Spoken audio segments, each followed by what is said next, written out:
1 Samuel, chapitre 12, verset 1er. Samuel dit à tout Israël: Voici, j'ai écouté votre voix dans tout ce que vous m'avez dit, et j'ai établi un roi sur vous. Et maintenant, voici le roi qui marchera devant vous. Pour moi, je suis vieux, j'ai blanchi, et mes fils sont avec vous. J'ai marché à votre tête depuis ma jeunesse jusqu'à ce jour. Me voici. Rendez témoignage contre moi, en présence de l'Éternel et en présence de son oint.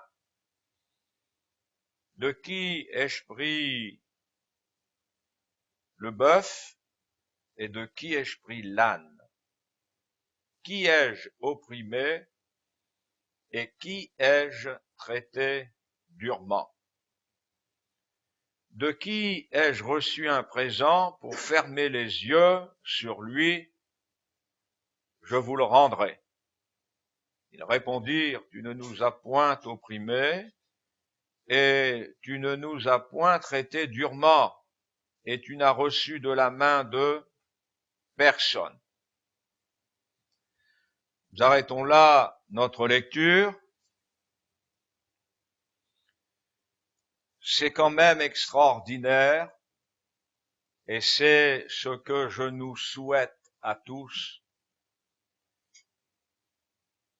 de vieillir pour devenir vieux et ressembler à cet homme qui, étant vieux, est resté fidèle à la parole de Dieu jusqu'au bout. Jusqu'au bout. Je remarque dans le déroulement de la vie chrétienne, qui est à ma portée en tant que serviteur de Dieu depuis des années, nous pouvons très bien commencer avec de beaux sentiments de dévouement, de consécration, de fidélité à la parole de Dieu, et puis en vieillissant, quand les années passent, nous perdons de notre droiture parce que nous ne savons plus écouter. Notre oui a pris une autre réception que celle de la parole de Dieu, celle des enfants.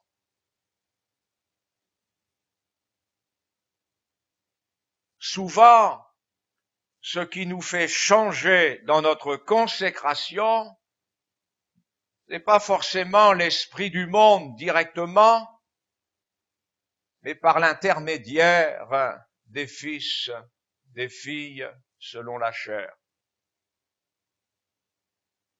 On a vu des personnes qui aimaient Dieu sincèrement et changer de sentiment à l'égard de Dieu sous l'influence de l'enfant.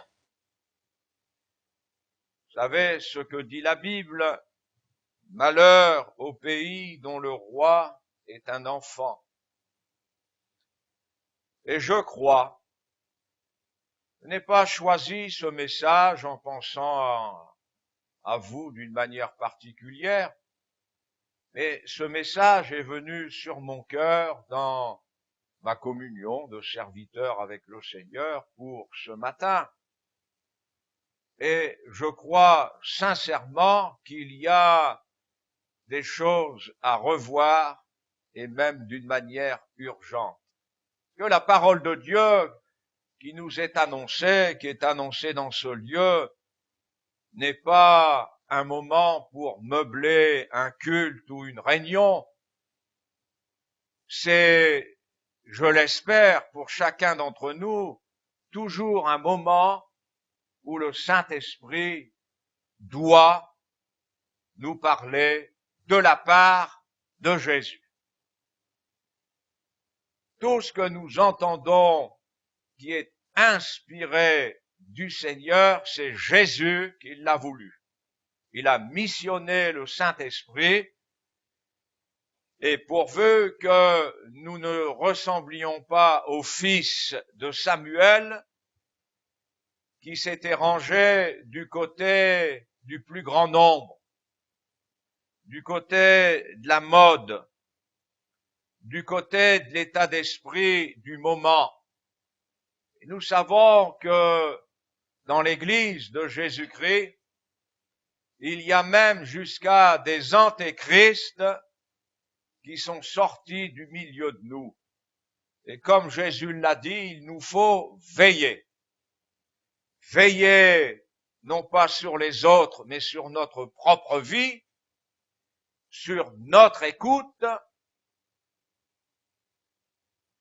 en sachant veiller sur notre écoute, nous garderons cette communion avec le Saint-Esprit, avec la parole de Dieu saine, pour être capable d'écouter les autres et de juger avec l'Esprit de Christ, pour garder les sentiments que la parole de Dieu est aussi capable de juger. Ne l'oublions pas, frères et sœurs, tous les sentiments que nous nourrissons sont aussi soumis au jugement de la parole de Dieu. Si Samuel s'est adressé de cette manière à ces hommes, il dira, j'ai écouté votre voix. Voici, j'ai écouté vos paroles. Nous le savons, la réputation de Samuel a été celle qui met en évidence, parle, car ton serviteur écoute. Et du début jusqu'à la fin, frères et sœurs, jusqu'à nous fermions les yeux, nous sommes serviteurs. Que le Seigneur nous garde de nous servir de sa parole, de vivre une vie chrétienne avec nos propres raisonnements, à l'écoute de la parole du Seigneur tel un serviteur. Mon oreille se sanctifie, mon être entier peut être conduit par l'Esprit dans toute la vérité, parce que j'ai gardé cette saine écoute. Je le dis, au milieu de nous, il y a de ceux qui ont une voix qui est plus celle de la voix d'un étranger que de la voix que seules les brebis peuvent entendre, discerner pour suivre le maître. Vous vous souvenez ce que dit Jésus? Mes brebis. C'est pas seulement qu'elles entendent sa voix, mais elles connaissent. Elles savent faire la différence entre la voix d'un étranger et la voix du Saint-Esprit. Ces hommes qui ont voulu un roi, ils ont voulu beaucoup plus de souplesse, de largesse, d'espace pour vivre avec Dieu. Mes frères et sœurs, sincèrement, si nous faisons partie de ceux qui croient que de vivre la vie de Dieu demande beaucoup d'espace, nous nous trompons. Nous nous trompons. Jésus l'a enseigné, de telle sorte qu'à un moment donné, même ce prédicateur merveilleux, ce prédicateur unique, va entendre de la part de ses disciples, cette parole est dure. Qui peut l'entendre?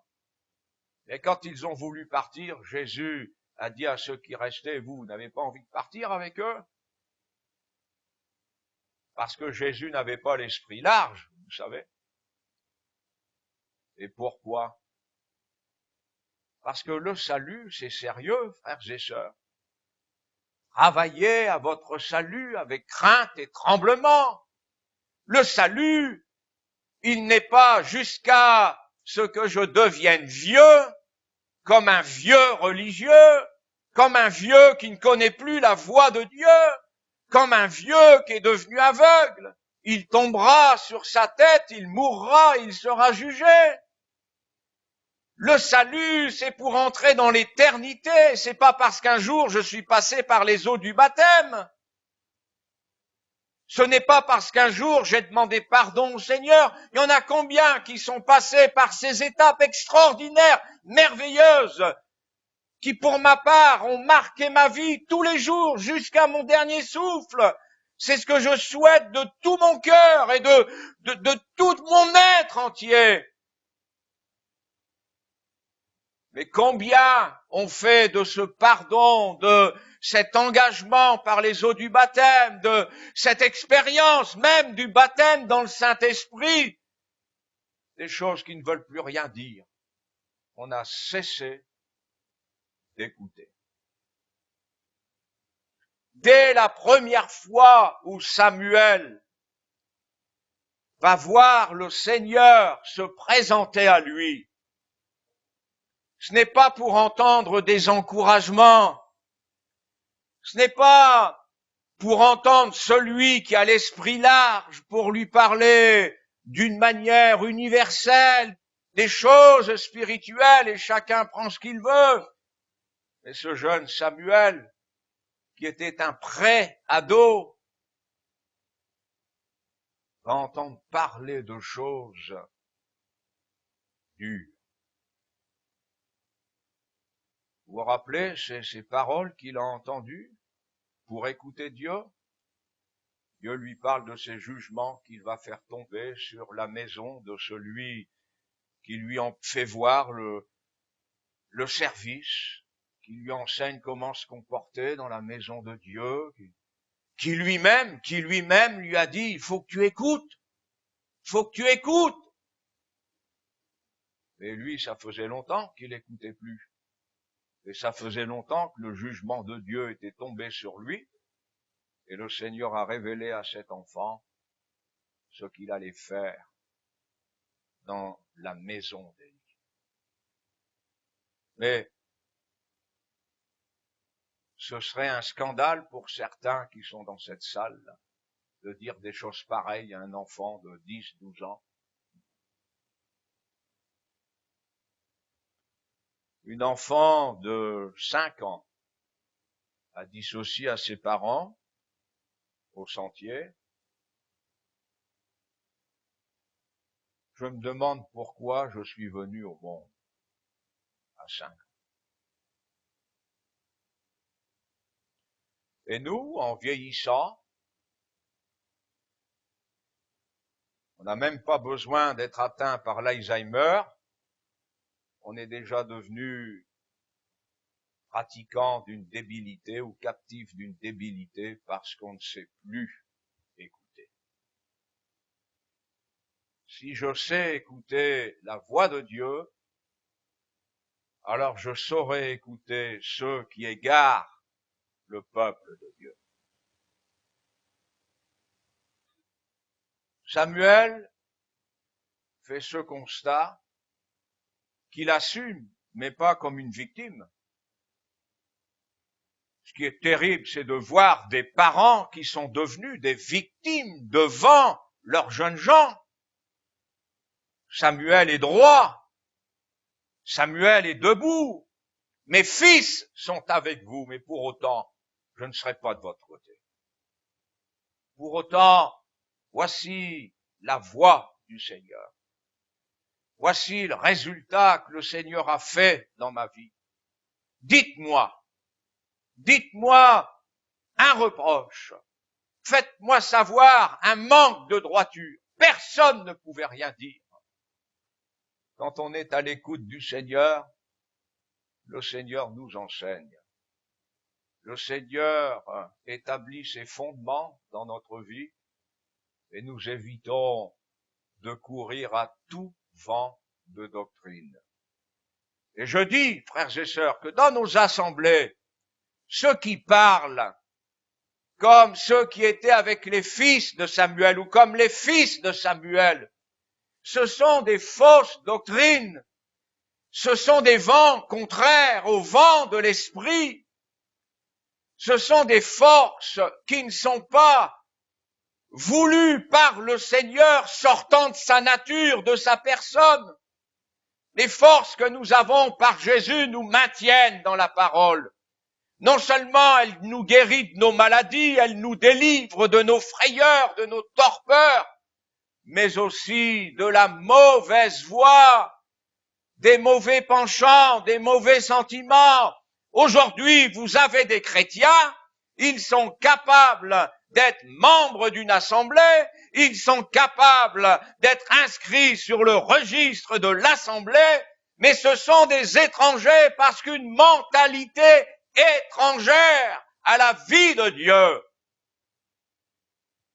Et l'assemblée que Jésus dirige par le Saint-Esprit, eh bien, je vais vous dire une chose.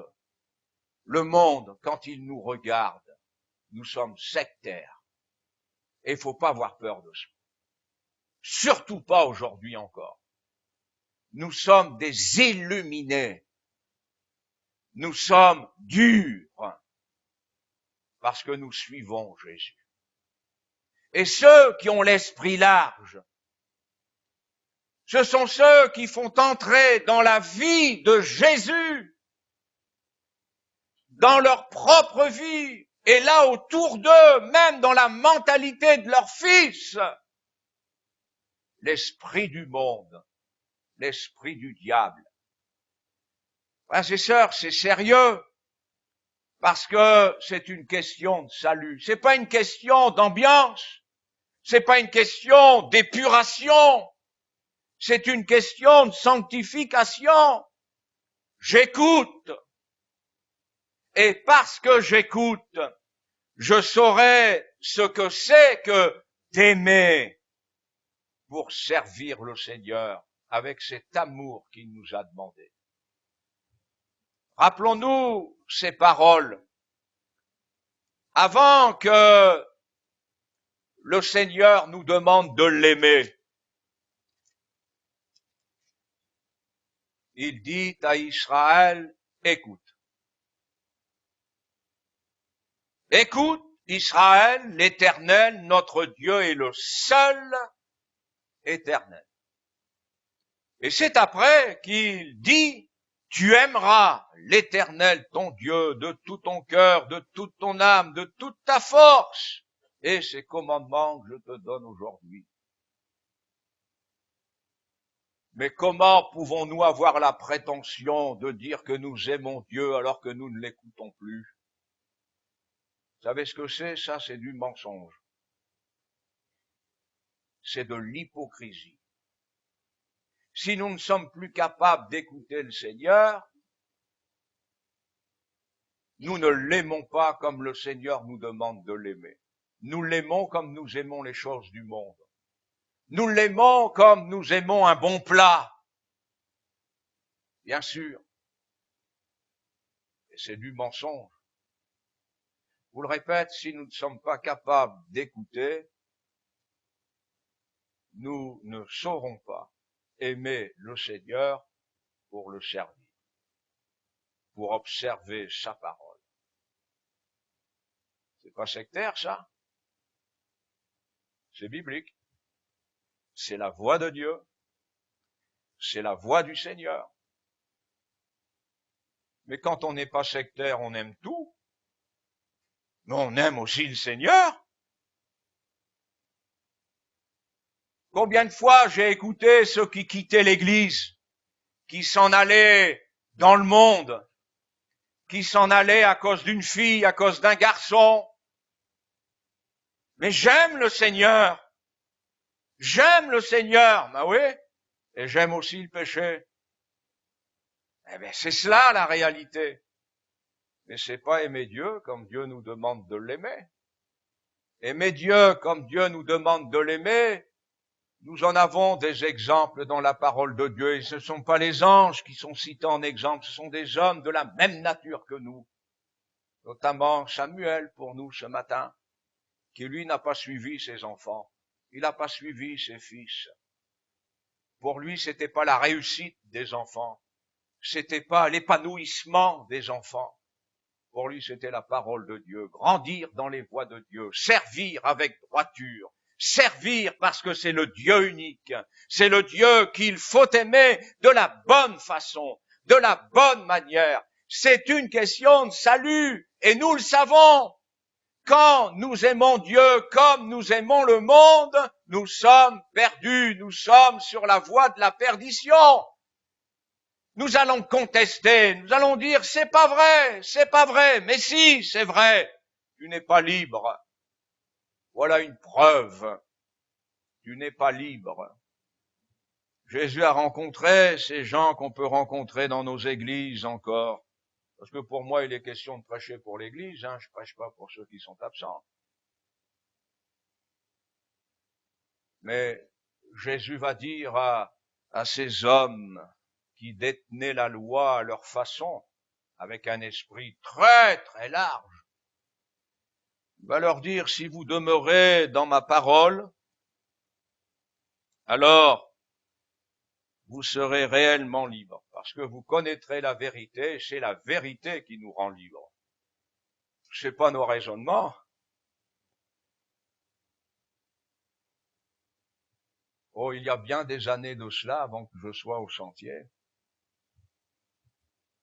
J'avais une sœur dans l'église, c'était la seule musicienne, la seule sur qui nous pouvions compter pour se mettre au piano, et nous avions un piano, et on avait droit au piano seulement quand elle était là, sinon on chantait tous les cantiques sans musique. Tant mieux s'il y a de la musique, avec des gens consacrés, avec ceux qui écoutent la parole de Dieu, évidemment. Alors cette sœur, elle, venir aux réunions de semaine, oh là là, venir le dimanche après-midi, oh là là, venir pendant l'émission, le dimanche matin. Le dimanche matin. Voilà, vous avez des chrétiens, c'est le dimanche matin.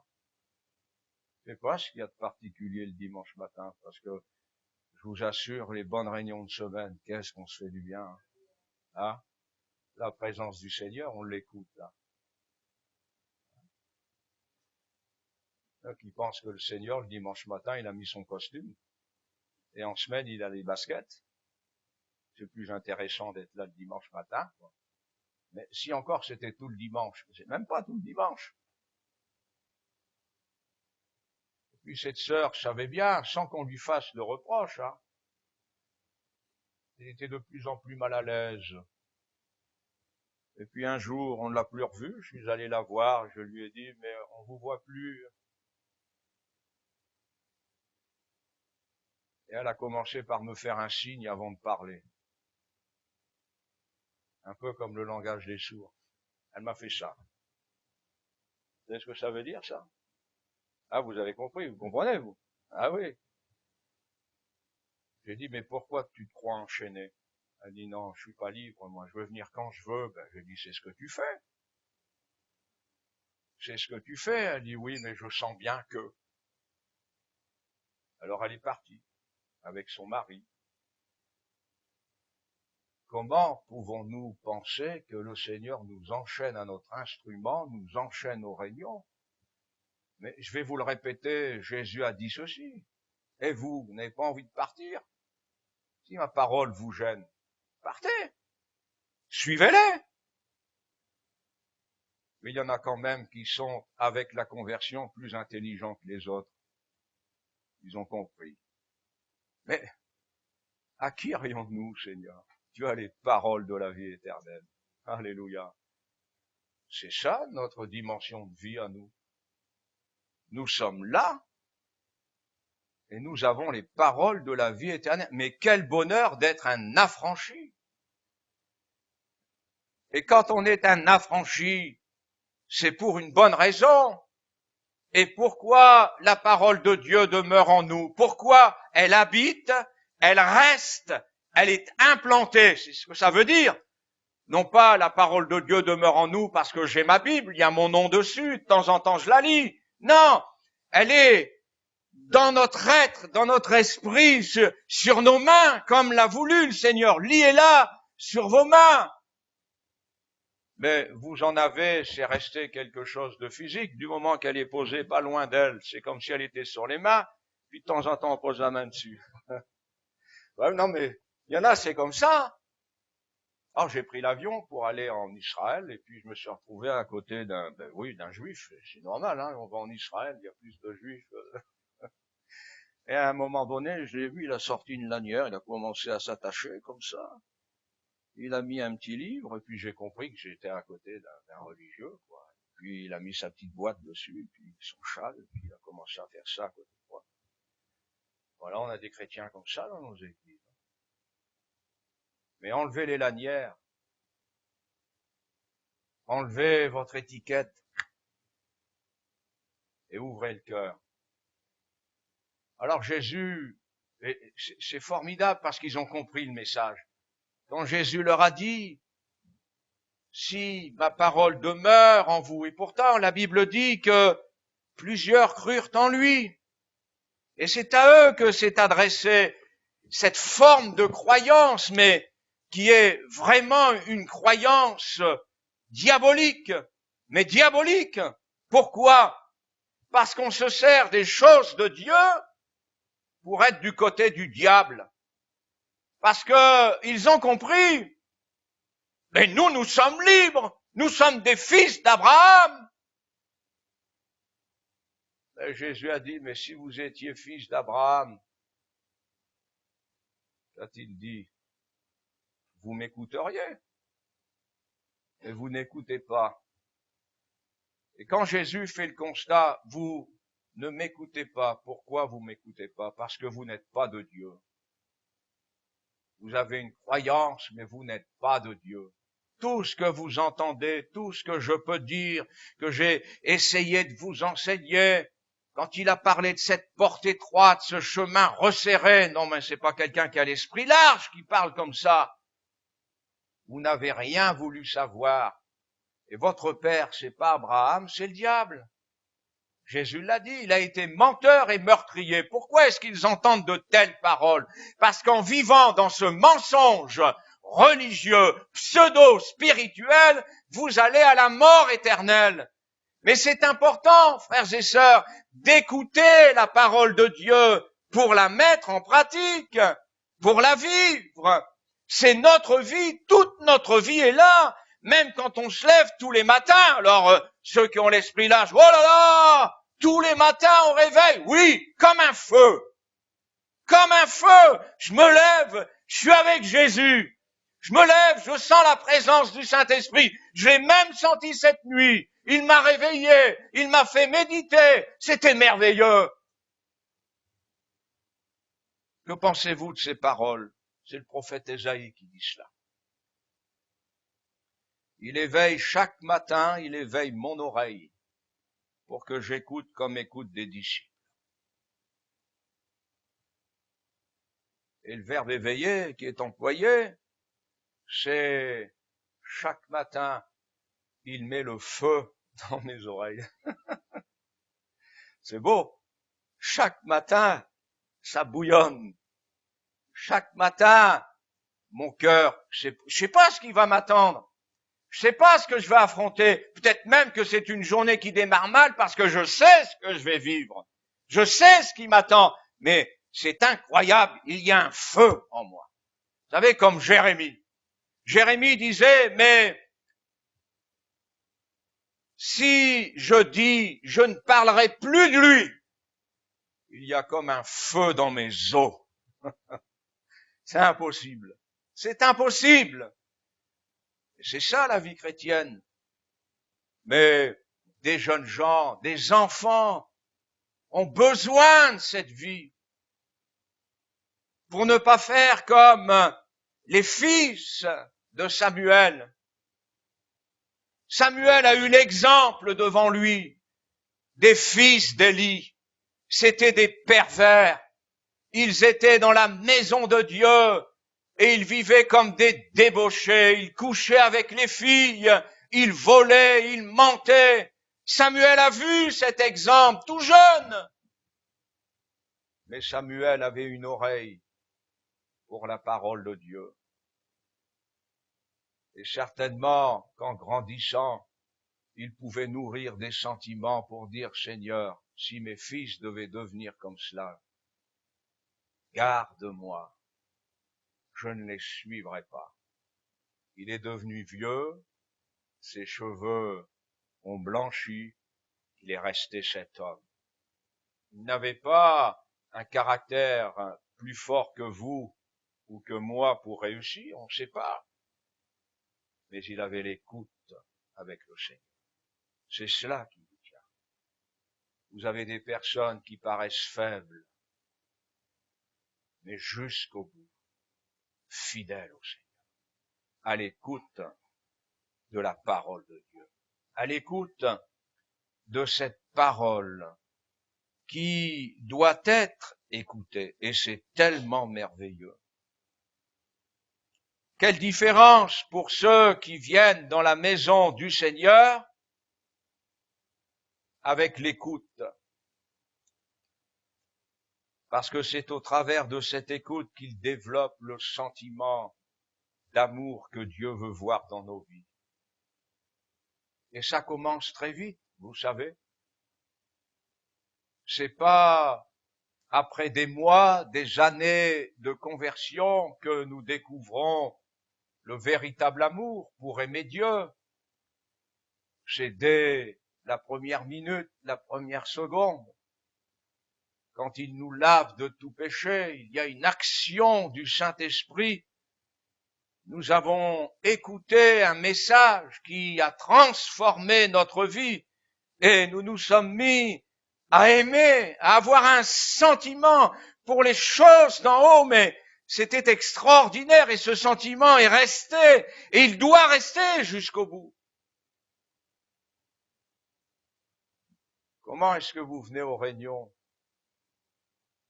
Je suis convaincu qu'il y a des serviteurs de Dieu qui, en rentrant chez eux, sont capables de dire « ils ne m'écoutent pas ». Tous les problèmes qui surgissent, qui existent dans les couples, dans la vie de chrétiens, même célibataires, surgissent parce qu'il n'y a plus cette écoute devant la parole de Dieu. Et on se prive de l'action du Saint-Esprit. Et si on se prive de l'action du Saint-Esprit, on va devenir des religieux, devenir des gens sans vie, morts, 2 fois morts, plus de révélation, peut nous enseigner sur la doctrine de la Bible avec celle du salut, celle du Saint-Esprit, des dons spirituels, il n'y a aucune résonance. Parce que tu es mort. Et parce que tu es mort, le Seigneur dit, le Seigneur Jésus dit, souviens-toi comment tu as reçu la parole et repens-toi. Souviens-toi et repens-toi. Et je ne peux m'empêcher de vous citer cet exemple qui, pendant que le prédicateur prêche, et si vous lisez au chapitre 10 la prédication de Pierre qui nous est rapportée, elle n'a pas été longue, mais l'auditoire ne perdait rien de ses paroles, rien. Comme Pierre prononçait encore ces mots, le Saint-Esprit descendit sur tous ceux qui écoutaient la parole. Vous en avez dans nos assemblées, après une visitation du Saint-Esprit, sortent et vous disent « Ah, il y a eu une visitation, il y a eu une présence du Saint-Esprit », mais ils n'ont pas été de ceux qui ont écouté. C'était juste des témoins. Mais quand je viens à la maison du Seigneur, je viens pour participer. Je viens donc pour écouter. Et le Saint-Esprit ne manquera pas de descendre sur moi. Être témoin de ce qui se passe est une chose, mais il vaut mieux être un acteur avec le Saint-Esprit. C'est toute la différence entre les religieux, ceux qui ont l'esprit large, et ceux qui sont comme Samuel au point de ne pas se laisser impressionner par les fils, par les enfants. Le Saint-Esprit est descendu sur cet auditoire qui écoutait. Se sont mis à parler en langue, et il a fallu organiser un service de baptême. Il a fallu qu'on se concerte parce que on a vu une chose incroyable. Mes frères et sœurs, je vais vous dire encore une chose. Il ne se passe plus de choses incroyables dans votre vie. Il ne se passe plus de choses étranges. Ces belles choses, comme Jésus pouvait les faire. Pourquoi? Parce que vous n'écoutez plus. Votre vie chrétienne, elle donne envie à ceux qui sont comme vos fils et vos enfants de ne pas vous suivre. Et quand vous leur parlerez du retour de Jésus, quand vous leur parlerez de la géhenne, ils seront comme les enfants de Lot. Ils vont rire. Ils vont pas vous prendre au sérieux. Non, mais attends. Ce Père, qui est comme nous, va nous parler du salut. Ce Père qui ne nous désapprouve pas. Vous avez des inconvertis, ils seraient plus rigides avec leurs propres enfants que ceux qui n'écoutent plus pour les suivre et se perdre. Je répète, il ne se passe plus de choses que seul le Saint-Esprit peut nous faire goûter pour nous rendre heureux, parce que vous n'écoutez plus. Souviens-toi comment tu as reçu la parole et repens-toi. C'est simple, parce qu'il n'y a pas besoin de révélation. C'est toi qui as fait de ta vie ce qu'elle est. Alors que le Seigneur, dans ses projets, c'était quand même complètement différent. Que Dieu vous bénisse.